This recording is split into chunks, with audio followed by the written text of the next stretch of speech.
Me and Jay connected through G. Roberson back in, I want to say like 2000. The short, it's actually a long story, but the shortest way I can put it is he tracked me down through a meeting that he had with somebody else, and he had heard some of my music. Roc-A-Fella was looking to put together a production team at the time, so I got a cold call out of nowhere, like, hey, calling from Roc-A-Fella Records, we want to put together a production team, we're interested in you. We have this new kid named Kanye West, Rock Wilder, Buck Wild, and K-Rock. And I'm like, all right, cool, I already have management, let's talk. And needless to say, the production team never materialized. But I maintained a great working relationship with them, and I ended up engineering the first Emil album. And I would send them beat, like back then I didn't have access to Jay. I couldn't just call him, I couldn't just email him. I always had to go through somebody, and I would send music to Jay via these different channels, and people would just be like, oh, he said the music is cool but the drums suck, or he likes the drums, he doesn't like the sample. It was always just something. And I'm like, oh, you should say, yo, if somebody just gets us in a room together, I know it'll go down. So G had an artist named Bathgate at the time who was signed to Virgin. So there was a record that Emil did, it was a Bathgate record, and then we were gonna put Emil on it, then we decided to make it Emil featuring Bathgate.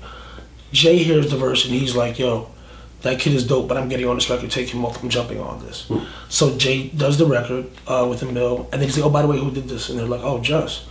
And they're like, and he's like, oh, really? Okay, cool, tell him some more music. So I had sent him the beat that became Streets is Talking. And he demoed it instantly, like right on the spot. I didn't even know. I got a call the next day, like, yo, he put vocals to it already.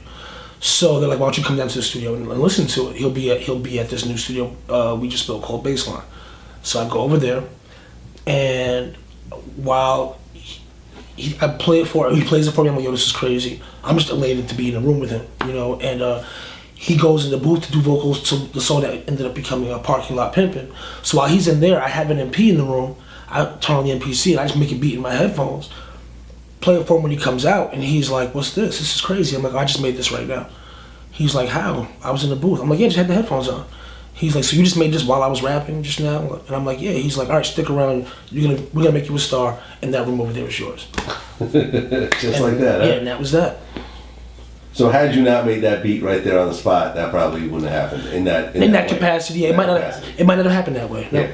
I mean, I was pretty much already tied into Roc-A-Fella at that point, because like I had done all the Emil album. I had a record or two with Beanie Sigel and Memphis Bleak, but the J connection hadn't happened yet, and that's what really solidified things. Where it was like, okay, give this kid a song deal. You know what I mean? Like they paid me for like 25 beats up front.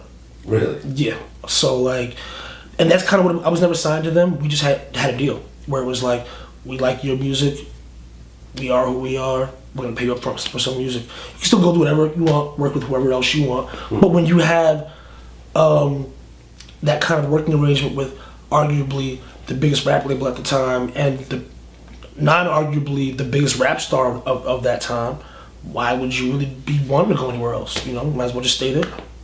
I don't know if I would say that Jay's the most talented. He's obviously he may be the most talented. I think if it's not Jay, see, it's different. Like, I had great experience working with Jay, great experience working with Eminem. But they're two totally different approaches. Jay's approach to work is very much like Jay's personality, very laid back, kind of just lets me do me, and doesn't really get in the middle too much. Sometimes I'll just give him a skeleton beat, he'll rap on it, and then just be like, all right, finish it up. And that's that.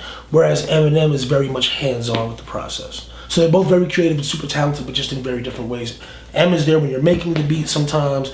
He's there when you're mixing. He's there tweaking and mixing his own vocals. He has like dog hearing, so he'll be like, turn this up a half a dB, turn the bass up like a quarter dB at this frequency. Like, he's very much of a scientist with it. Where Jay is just more so like, that sounds good, all right, cool out. So who do you think won on Renegade? As someone who's worked with both of them. When you heard that, because that was always the big question on everyone's mind until the song came out. Who, yeah. I don't know, I would have to go back and listen to it. I love both of their verses. I never really listened to it from the aspect or from the perspective of who outdid who. I just kind of took it in as like the event, like that everybody wanted to hear, which is they're both on a record. For me, that was good enough.